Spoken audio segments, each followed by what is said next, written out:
Monsieur le Président, Madame, Monsieur, Kevin a passé 2 mois en détention provisoire. Certes, son casier judiciaire ne plaide pas en sa faveur. Certes, les faits qui lui sont reprochés aujourd'hui sont graves et ont eu des conséquences sérieuses pour le jeune Michael ici présent.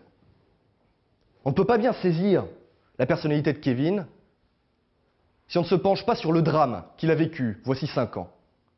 Kevin, alors âgé de 12 ans, doit faire face au décès de son grand frère, âgé à l'époque de 15 ans.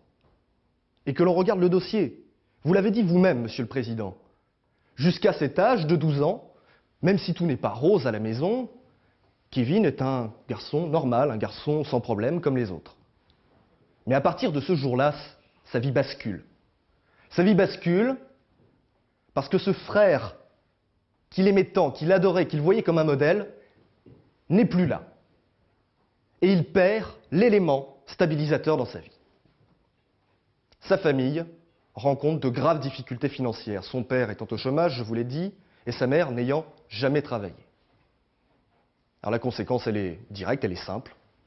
Ils n'ont pas les moyens de donner un sou d'argent de poche à Kevin. Et ce problème est récurrent chez lui. Il me l'a dit souvent lors de nos divers entretiens, avec ses propres mots. Le problème, c'est que j'ai pas une thune. J'ai pas une thune. Alors comme si tous ces problèmes antérieurs ne suffisaient pas, il n'a quasiment aucune vie sociale pour un problème financier. Alors Kevin va chercher une solution et va la trouver.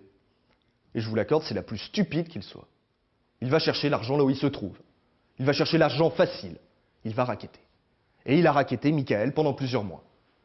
L'ordonnance du 2 février 1945, qui fonde notre droit pénal pour les mineurs, édicte un principe fort et qu'il ne faut jamais oublier. La peine de principe, pour un mineur, c'est le prononcé d'une mesure d'éducation, d'une mesure d'assistance, d'une mesure de surveillance, et ce, quel que soit l'âge du mineur, quels que soient ses antécédents judiciaires. En tout état de cause, l'emprisonnement ne doit être envisagé qu'en dernière extrémité.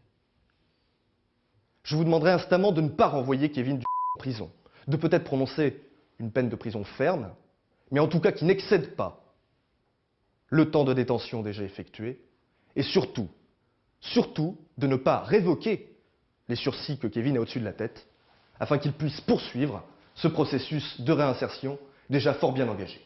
Je vous remercie. Merci, maître.